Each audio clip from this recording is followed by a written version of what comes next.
Em 1914, quando os primeiros tiros foram disparados, a Europa liderava em tudo. Em 1945, quando as armas silenciaram, o mundo estava falido e exausto. Ao longo de 3 décadas em que impérios desmoronaram, novos atores com novas ideologias surgiram. Um mundo que levou séculos para ser construído foi desmontado por uma guerra mundial.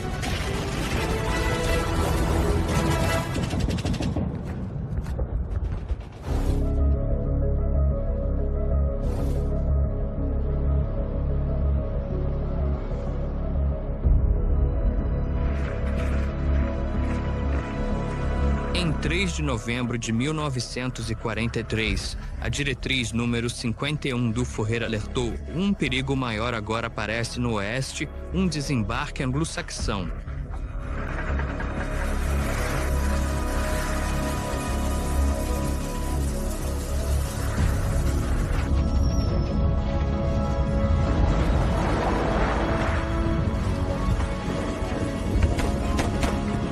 Um ano depois, esses anglo-saxões avançavam sobre o Reno.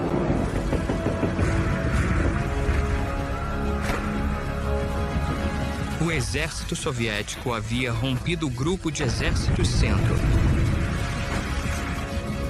E os aliados travavam uma guerra difícil, mas bem-sucedida, no Pacífico. Todo precedente de guerra alimentava a crença de que a certeza da derrota traria propostas de paz por parte dos alemães, como aconteceu em 1918. Mas aquilo não era 1918. O Führer decretou que não haveria rendição. Ou haveria vitória, ou haveria destruição total.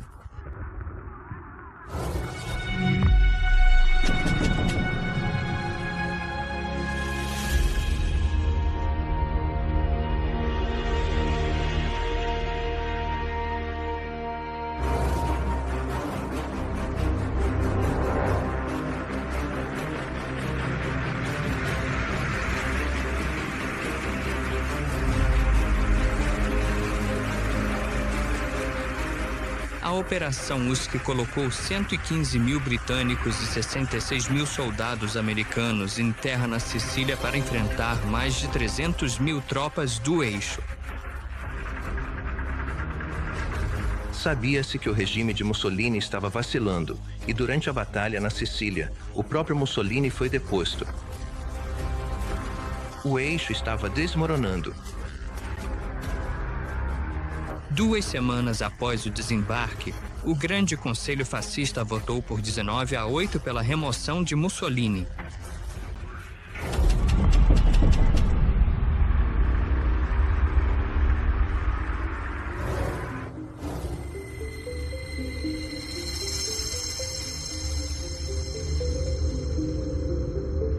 O novo ministro das Relações Exteriores da Itália deu sua palavra de honra ao embaixador alemão de que a Itália não estava negociando com os aliados.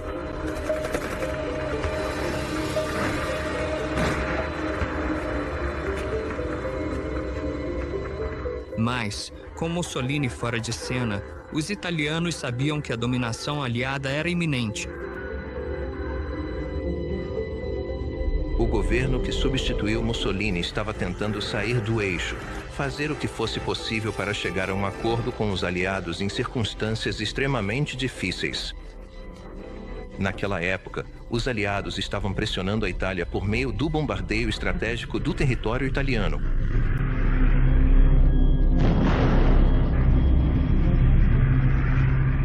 Então, a ideia era que, ao invadir a Sicília, você aumentaria a pressão sobre o que era visto como o elo mais fraco do eixo. E, muito importante, isso demonstraria para a União Soviética de Stalin, que estava envolvida em uma grande guerra contra os alemães desde 1941, que os aliados ocidentais estavam fazendo avanços significativos para aliviar a pressão sobre eles. A campanha, que avançou por toda a Itália contra uma defesa alemã tenaz e bem organizada, foi um confronto cruel e amargo, que não decidiu a guerra. Enquanto Roma era libertada, uma armada aliada se aproximava das praias da Normandia.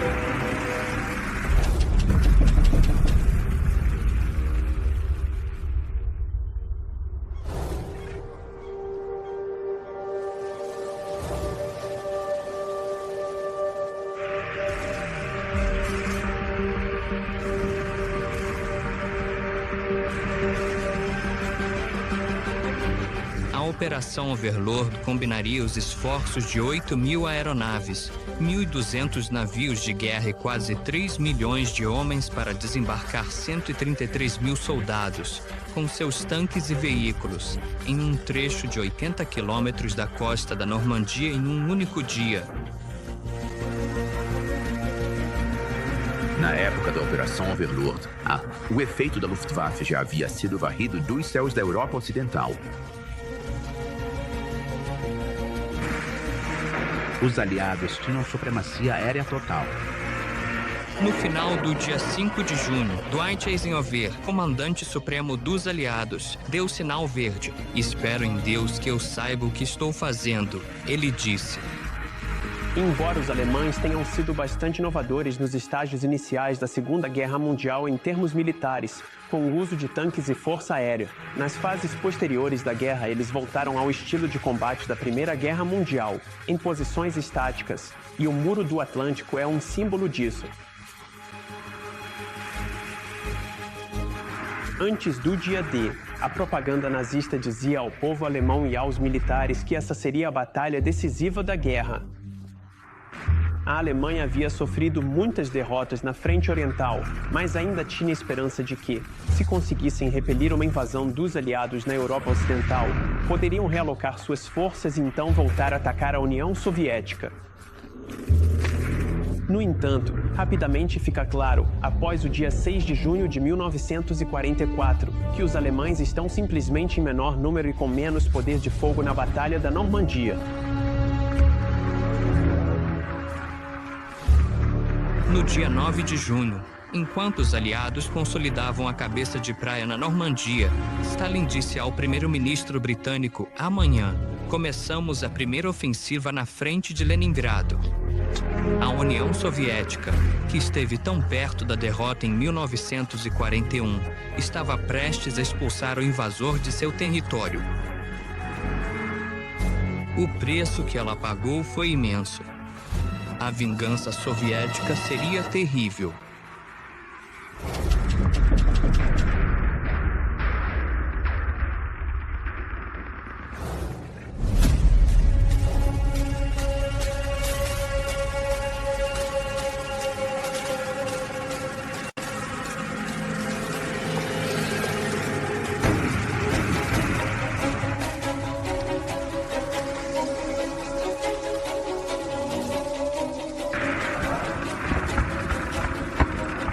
Em 12 de maio, George Zhukov, agora promovido a marechal da União Soviética, disse: "É necessário preparar uma operação que seja como um terremoto." Bagration foi esse terremoto. Não há outra ofensiva em 1944 que se iguale à Operação Bagration, e ela se tornará a operação soviética por excelência da Segunda Guerra Mundial.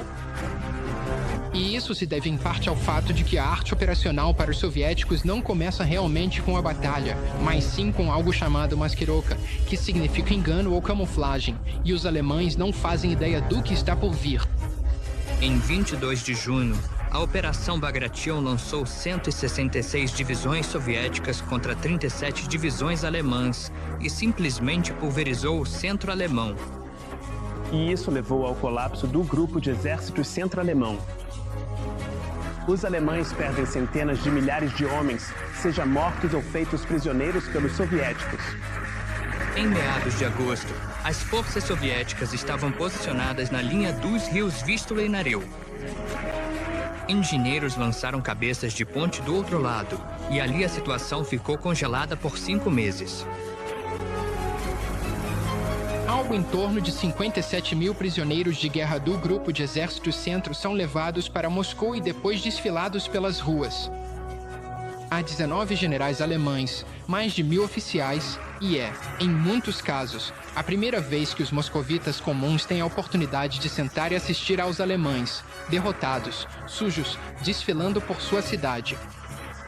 É a imagem por excelência da vitória soviética. Os soviéticos não avançaram em direção ao coração da Alemanha. Por ordem de Stalin, eles avançaram, em vez disso, para demarcar o império e criar a divisão que marcaria os assuntos mundiais até a União Soviética se desfazer mais de 40 anos depois. Rio.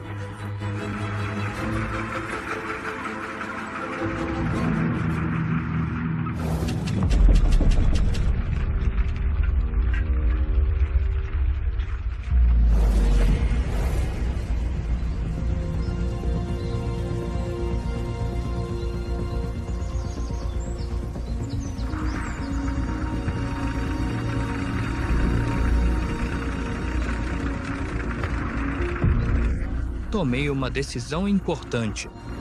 Vou passar para a ofensiva, anunciou Hitler em 16 de setembro. Seu plano, disse ele, era sair das Ardenas com o objetivo Antwerpen.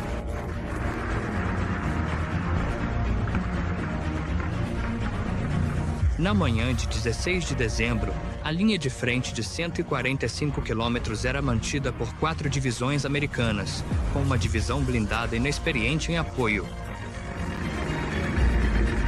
2 das divisões de infantaria tinham sido enviadas para a tranquila região das Ardenas para se recuperarem e uma, a 106ª, nunca havia estado em combate. Foi sobre essa força que caíram 2 exércitos Panzer, iniciando a Batalha do Buge.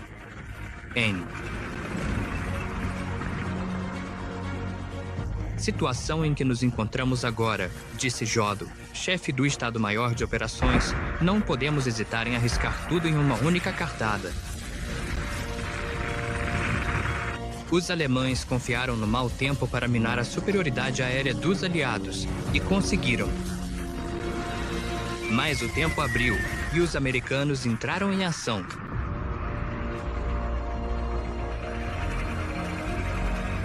No início de janeiro, eles começaram uma contraofensiva que resultaria em grandes baixas alemãs e na retirada das tropas. Em fevereiro e março, os exércitos de Eisenhower avançaram por toda a linha de frente.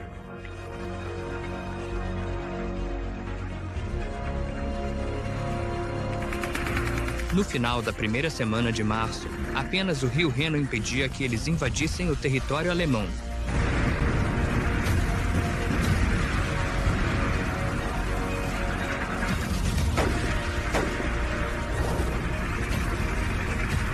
As tropas soviéticas já estavam em solo alemão e, à medida que avançavam, começaram sua onda de vingança.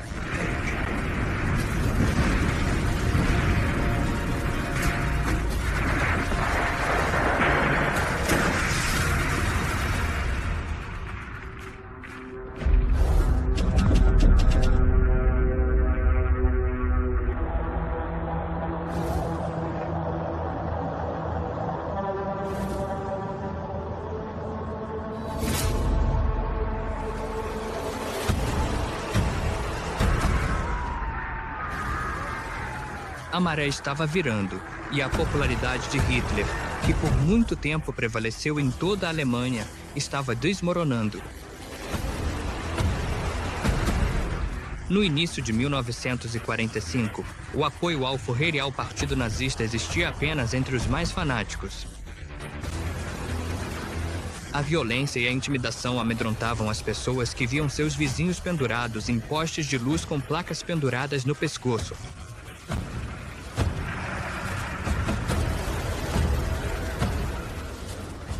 Se você não está lutando pelo regime, você é um inimigo, seja cidadão estrangeiro ou alemão. É por isso que eles enforcam seus próprios soldados. É por isso que eles maltratam seu próprio povo, assim como fizeram com povos estrangeiros.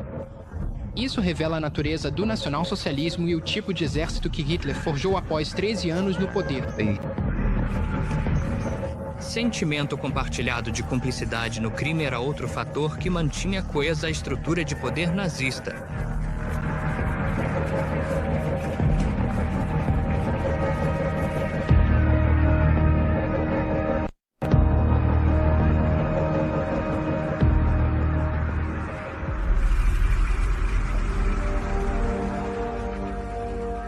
No Japão também, falar em rendição podia levar à prisão.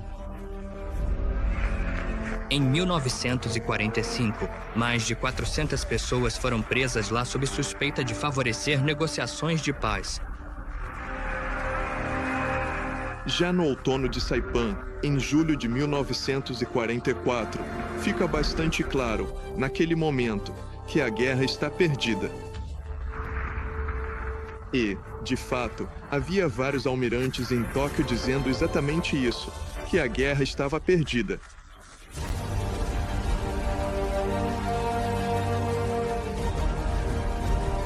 O general Tojo havia perdido o apoio do imperador e, em 21 de janeiro, seu sucessor como primeiro-ministro admitiu à Dieta que os desdobramentos militares no Teatro do Pacífico estão em uma situação que não permite necessariamente otimismo. O Conselho Supremo Japonês para a direção da guerra estava ficando frenético. A guerra na China estava em um impasse. A guerra na Birmânia estava em um impasse.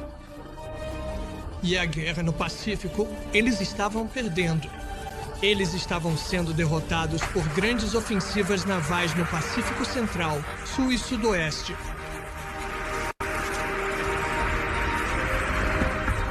Mas o que mais destruiu o otimismo japonês não foi a derrota em seu império distante, e sim a devastação que as ilhas japonesas estavam sofrendo.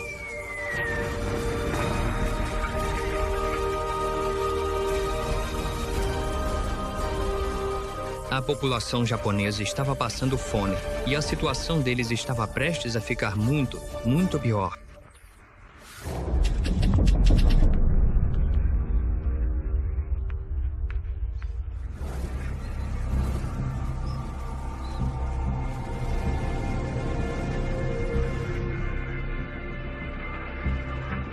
Os Estados Unidos estavam fortalecendo bases no Pacífico, e isso, junto com um novo bombardeiro de longo alcance B-29, mudou a forma como eles conseguiam travar a guerra nos céus. E só.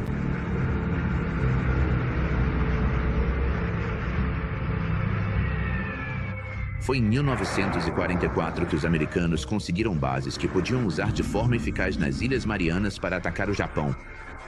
E mesmo assim, isso só foi possível porque eles projetaram, em um ritmo muito rápido, os bombardeiros de longo alcance B-29. A aeronave tinha várias falhas, apesar do fato de terem gasto mais no projeto e construção da frota de B-29 do que gastaram na bomba atômica. O ataque lançado contra Tóquio na noite de 9 para 10 de março envolveu 325 B-29 Superfortress. No momento em que os americanos tomaram Saipan, isso lhes deu uma base de onde seus bombardeiros podiam decolar de Saipan, sobrevoar o Japão, lançar suas cargas, destruir uma cidade japonesa e depois retornar e pousar novamente em Saipan. Quase 25 quilômetros quadrados do centro de Tóquio, 250.000 de edifícios, foram destruídos. Os bombardeios afetam particularmente o desfecho da guerra ou o esforço de guerra do Japão? Provavelmente não tanto quanto imaginamos. Eles afetam em relação às vítimas civis? Isso muda o pensamento da liderança japonesa? Não muito. Não muito. Existe uma percepção de que o imperador e o Estado japonês são mais importantes do que os indivíduos, e por isso essas vítimas civis, embora consideradas horríveis e terríveis, não são, por si só, suficientes para forçar o Japão a considerar a rendição.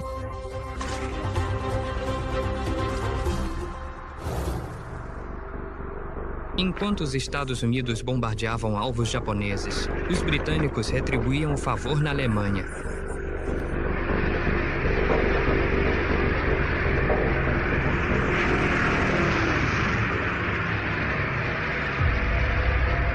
Em 1945, a RAF foi implacável. A Alemanha era bombardeada dia e noite, contra defesas aéreas cada vez menos eficazes.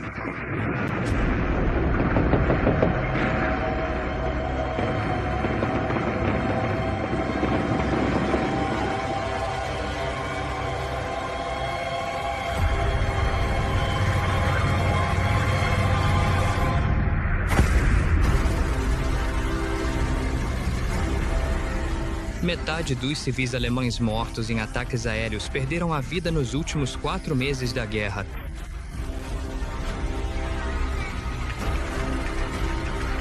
Mesmo assim, Hitler continuava alimentando sua máquina de propaganda. Em 16 de abril, 2 semanas antes de seu suicídio, Hitler descreveu o ataque das forças soviéticas em termos delirantes. Pela última vez, disse ele, o inimigo mortal judaico-bolchevique veio com suas massas para atacar. Ele estava certo sobre uma coisa: as massas estavam literalmente à sua porta.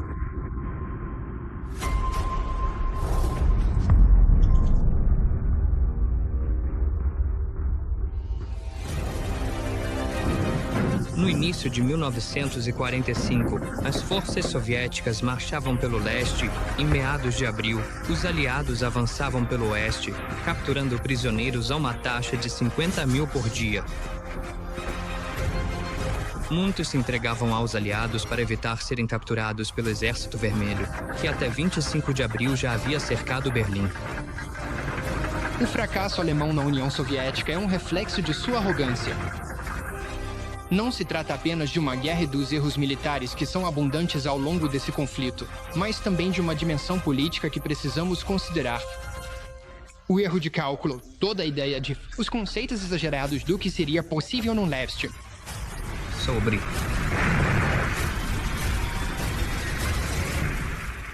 dia 26, as tropas soviéticas, apoiadas por 12.700 canhões, 21.000 lançadores de foguetes e 1.500 tanques, estavam prontas para o ataque final da guerra contra Hitler.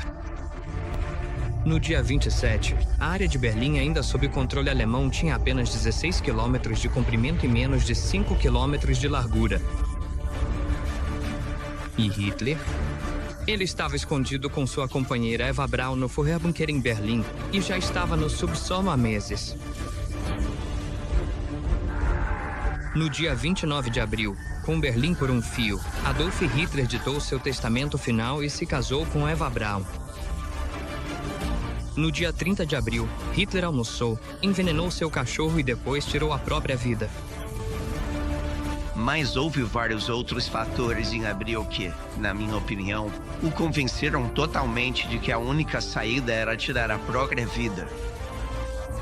Um desses fatores foi que a situação militar ao redor de Berlim estava muito pior do que ele estava disposto a aceitar. Simplesmente não havia como parar o Exército Vermelho, que estava se aproximando do complexo de bunkers no centro de Berlim. Acho que o ato fundamental que leva à rendição alemã é a morte de Adolf Hitler. É impossível entender o Estado nazista sem Hitler, porque o nacionalsocialismo é indistinguível de Hitler. E, uma vez que ele se vai, há 2 coisas que deixam de existir. Não há um líder natural e não há mais sentido real em continuar lutando. Os generais alemães começaram a se render 1 a 1, e no dia 8 de maio, o marechal de campo Keitel assinou o documento de rendição do exército alemão diante do marechal soviético Georg Zhukov. E Stalin exigiu sacrifícios extraordinários da população. Isso justifica tudo. Nós vencemos. Existe uma medalha que todos que participaram receberam, e nela está escrito, língua estrangeira, que se traduz como, nossa abordagem foi a correta porque vencemos.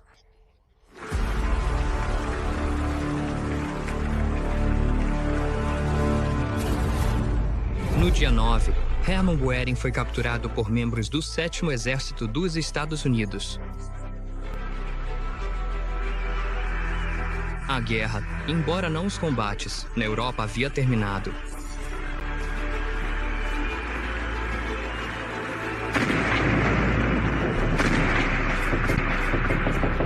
E e o último ato da Guerra do Pacífico havia começado.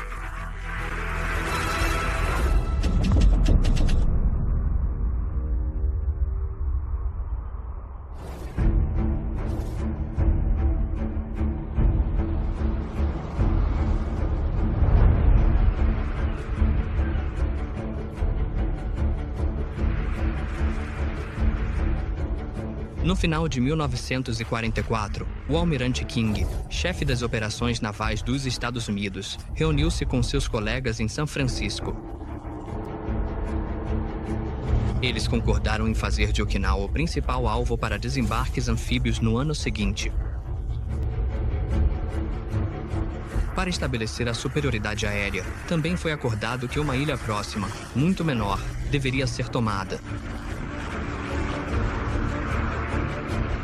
Essa era Iwo Jima, onde os desembarques começaram em 19 de fevereiro. Então, a ideia é que, se conseguirmos capturar Iwo Jima, ela vai cumprir duas funções. Primeiro, a estação de radar lá e qualquer caça que esteja estacionado ali serão eliminados. Assim, os alertas que Iwo Jima está enviando ao Japão continental sobre os ataques de bombardeio da campanha de bombardeio estratégico das 4 forças aéreas do leste deixariam de existir. A segunda coisa é que você captura o campo de aviação em Iwo Jima e ele pode se tornar o que chamamos de campo de desvio para B-29S danificados.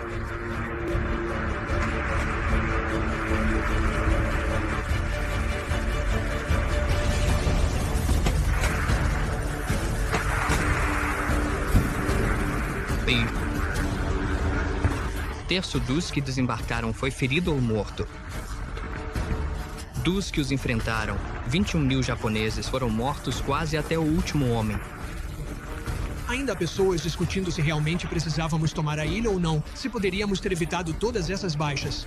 Mas quem dizia que era indispensável tomar a ilha eram as forças aéreas do exército e os chefes de Estado-Maior combinados. Então, em 5 de abril, uma nota formal soviética avisou Tóquio que o Pacto de Neutralidade Japão-Soviético, assinado em 1941, estava prestes a expirar e não seria renovado. A pressão estava aumentando e os japoneses tinham uma batalha massiva pela frente. Okinawa. A invasão de Okinawa foi uma das operações precursoras da invasão do Japão. Ela precisava ser tomada por 2 motivos: campos de aviação, ancoradouros. Então, vamos construir campos de aviação para fornecer bases que cubram a invasão das principais ilhas japonesas de Kyushu e Honshu, e teremos os ancoradouros onde poderemos basear toda a frota de invasão.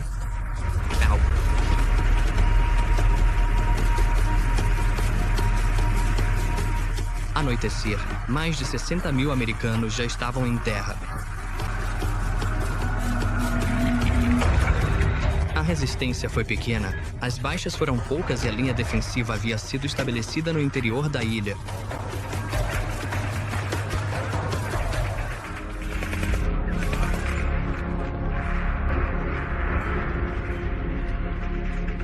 Os japoneses se saíram muito pior. Os japoneses já mostraram que as baixas realmente não importam para eles. Os generais japoneses que estavam comandando a guerra nesse momento, em 1944, já haviam decidido sacrificar cada homem, mulher e criança do Japão para impedir uma invasão, que eles sabiam que estava por vir.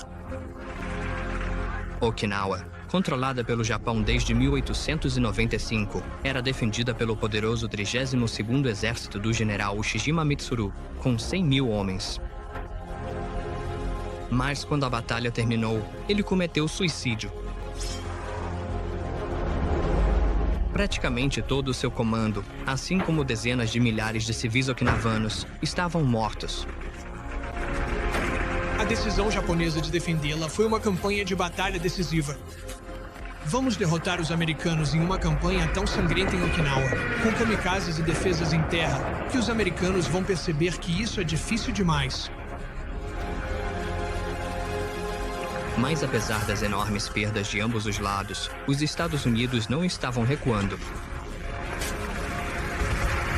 E os japoneses também não. No dia 6 de junho, com rumores de paz circulando, o Comando Supremo japonês divulgou um documento, a política fundamental a ser seguida daqui em diante na condução da guerra. Ele declarava que os japoneses deveriam proteger sua essência nacional a qualquer custo. A batalha final em solo japonês era esperada para causar a morte de 20 milhões de japoneses, cujas armas, admitiram os chefes militares, incluiriam arcos, flechas e lanças de bambu. O povo está literalmente à beira da fome. Você não tem mais indústria. Você não tem mais navios. Então, mesmo que tivesse indústria, não teria como trazer nenhum tipo de matéria-prima, digamos, borracha da Malásia ou algo assim, que pudesse ser transformada em um pneu de carro. Nada disso está acontecendo, então não há muita coisa sobrando no Japão. Mas com o número de baixas aumentando e o tempo se esgotando, os americanos testaram uma nova arma.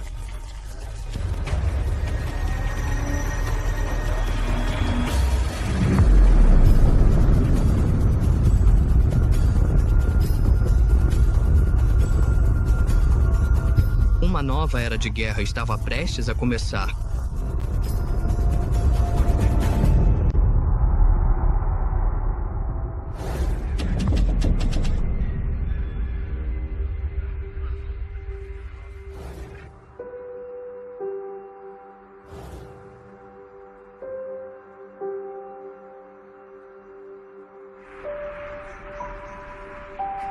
O uso da bomba atômica mudaria o curso da história para sempre, e a decisão de usá-lo estava nas mãos do presidente Truman, que assumiu o cargo após a morte de FDR.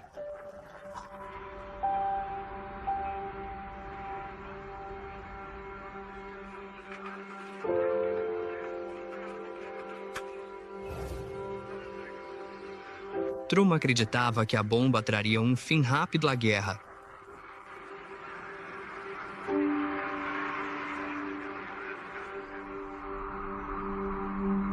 Hiroshima.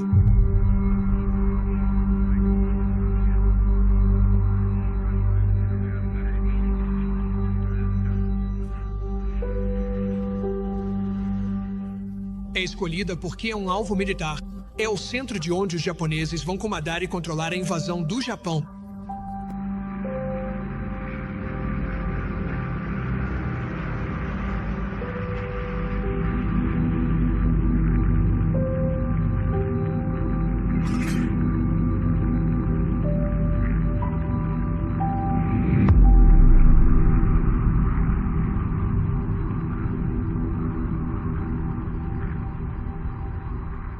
Há pouco tempo, um avião americano lançou uma bomba sobre Hiroshima e destruiu sua utilidade para o inimigo. Essa bomba tem mais poder do que 20.000 toneladas de TNT. Os japoneses começaram a guerra pelo ar em Pearl Harbor. Eles foram retribuídos muitas vezes.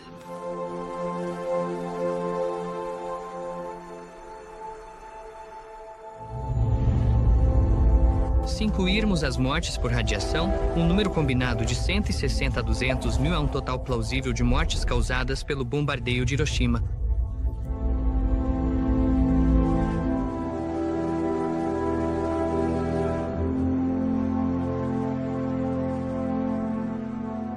Mais tarde naquela noite, a União Soviética retira sua delegação diplomática e rompe relações formais com o Japão. Algumas horas depois disso, os soviéticos invadem a Manchúria com 3 grupos de exércitos mecanizados que eles haviam mobilizado. Quase 3 meses exatos depois de Stalin ter dito que atacaria. Então Stalin cumpre sua promessa. Agora, os soviéticos estão na guerra. Com cenas indescritíveis de morte e sofrimento em Hiroshima, os aliados aguardavam a rendição incondicional dos japoneses. Mas mesmo assim, ela não veio. Então, a decisão é tomada. Quando os japoneses não respondem após 2 dias do bombardeio de Hiroshima, a bomba de Nagasaki é lançada. Essa é uma bomba de plutônio. É a bomba mais horrível que os seres humanos já haviam inventado.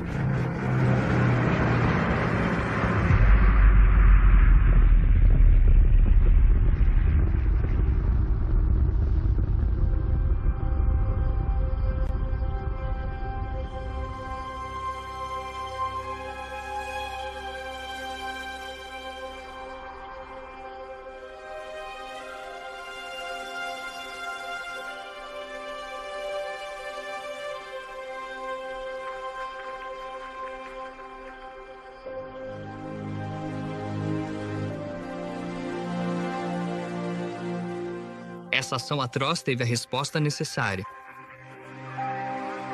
E no dia 15 de agosto, o imperador japonês se dirigiu ao seu povo.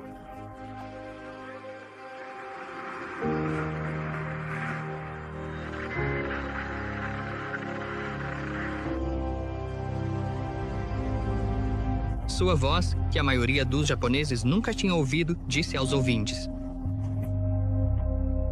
"Estamos decididos a abrir caminho para uma grande paz para todas as gerações futuras.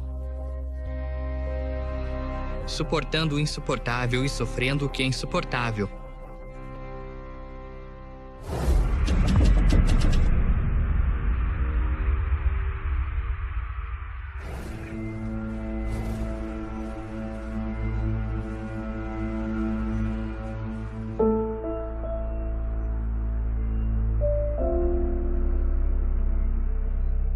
Estão sendo feitos os preparativos para a assinatura formal dos termos de rendição o mais rápido possível. O general Douglas MacArthur foi nomeado comandante supremo da aliança. O Japão foi derrotado. Suas cidades estavam devastadas. A Alemanha foi vencida, ocupada e praticamente destruída. Impor os termos da paz não apresentou dificuldades. Mas fazer a paz, isso se mostrou um desafio além da competência da desintegrada Grande Aliança.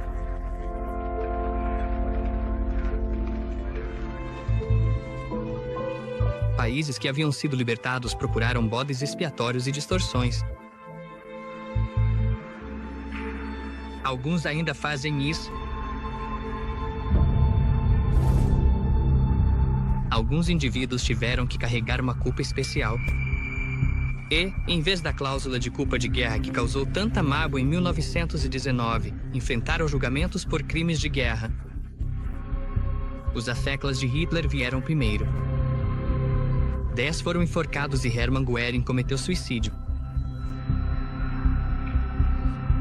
11 corpos foram levados para o campo de concentração de Dachau e queimados nos fornos que já haviam transformado tantas vítimas em fumaça. As cinzas deles foram então espalhadas no rio Isar. Não haveria lugar de peregrinação. Mas a ordem dos julgamentos e punições não resolveu as questões que vinham sendo disputadas desde 1914, as questões de fronteira e nacionalidade.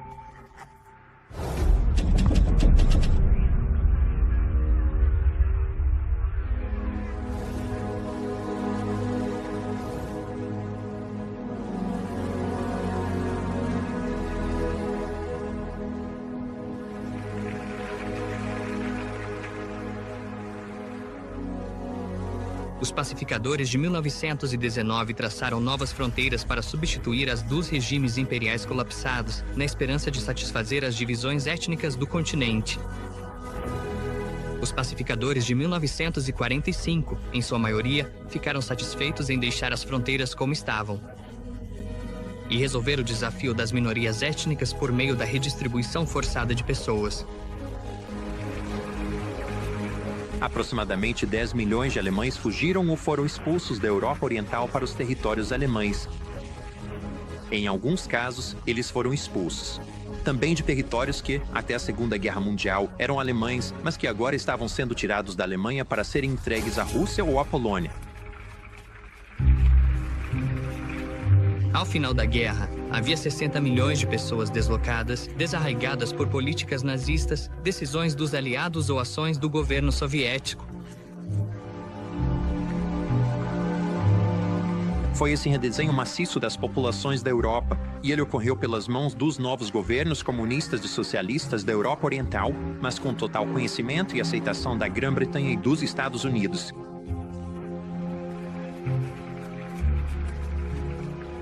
Enquanto milhões de alemães eram enviados para o oeste, 5 milhões de cidadãos soviéticos, prisioneiros de guerra, trabalhadores escravizados e alguns que haviam lutado com os alemães, foram transferidos para o leste.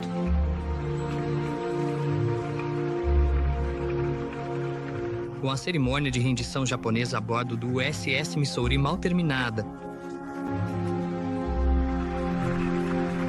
O problema que as antigas potências coloniais na Ásia enfrentaram foi a resistência à retomada do seu domínio.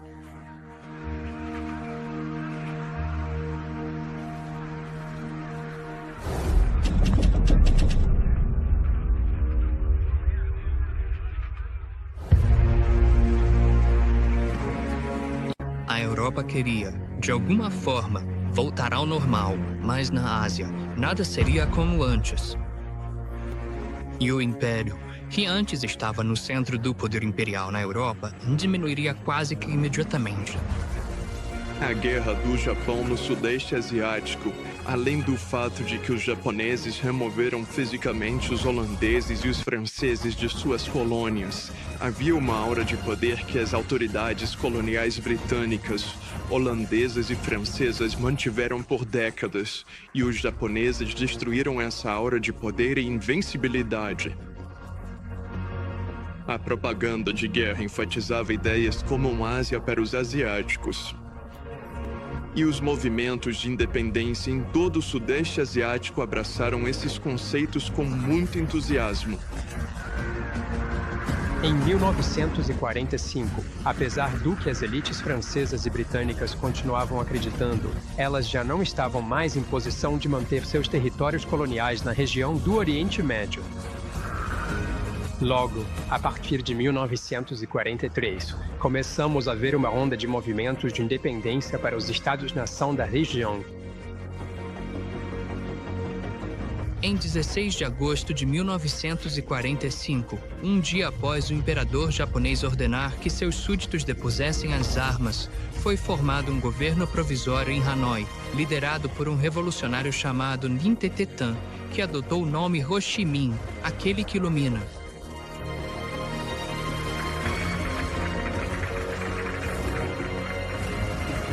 Em Jacarta, no dia 17 de agosto, um homem chamado Sukarno leu um breve discurso para uma multidão que aguardava. Nós, o povo da Indonésia, ele leu, por meio desta declaramos a independência da Indonésia.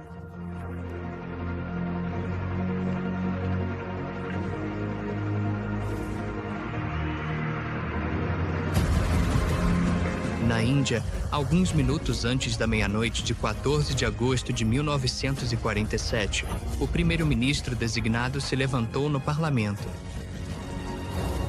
No badalar da meia-noite, Jawaharlal Nehru disse: enquanto o mundo dorme, a Índia despertará para a vida e a liberdade.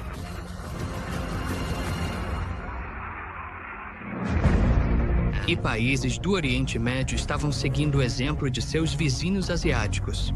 Então, esse é um efeito realmente importante e fundamental da Segunda Guerra Mundial. Ela enfraqueceu fatalmente a capacidade da França e da Grã-Bretanha de manter o poder imperial formal na região. No imediato pós-guerra, o Oriente Médio foi dominado pela fundação do Estado de Israel.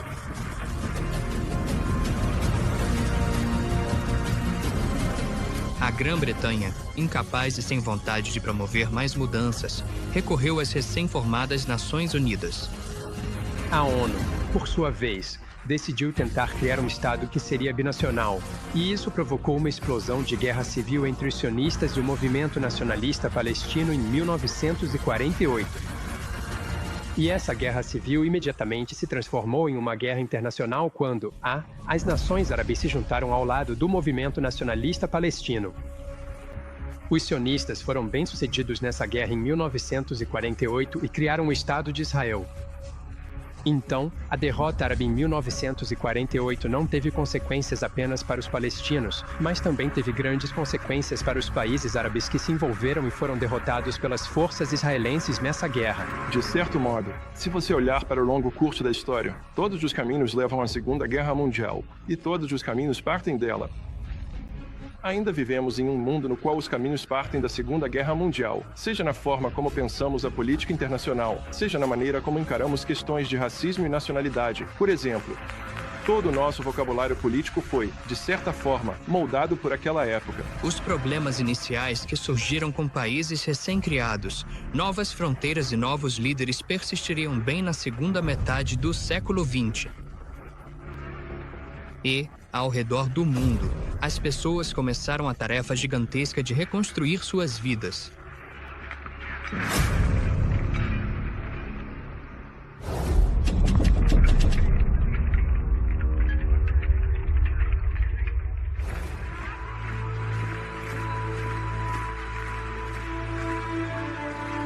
guerra que assolou a Ásia desde 1937 a Europa desde 1939 deixou dezenas de milhões de mortos, deslocados e desabrigados. A Segunda Guerra Mundial está entre os períodos mais sombrios da história da humanidade. Aproximadamente 17 milhões de pessoas foram mortas. A maioria delas eram civis e a maioria estava na Europa. Isso realmente destruiu a ideia de que a Europa e o mundo estavam caminhando para algo melhor. Na União Soviética, quase 14% da população perdeu a vida. Na Iugoslávia, foi 10%. Na Polônia, mais de 15%. Na Alemanha, foi 6%. No Japão, 5%. Cerca de 60% dos judeus europeus foram mortos.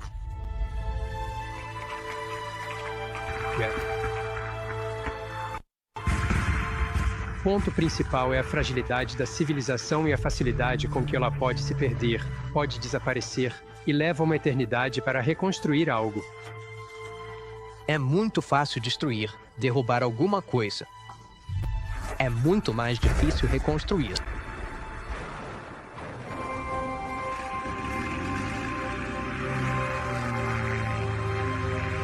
Para muitos, o tempo de guerra ficou marcado pelas filas intermináveis, na esperança de conseguir um pedaço de peixe ou um naco de pão.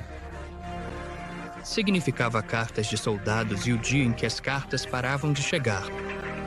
Significava viver no escuro e buscar abrigo em um porão, túnel ou caverna.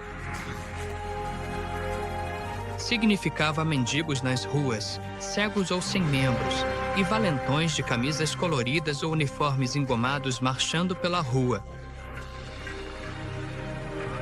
Significava perder o rei, o Kaiser ou o czar. Acima de tudo, era perder as pessoas que amávamos e a noção de que as coisas nunca mais seriam as mesmas. Mas, olhando para trás, talvez também tenha sido sobre a esperança de uma paz duradoura.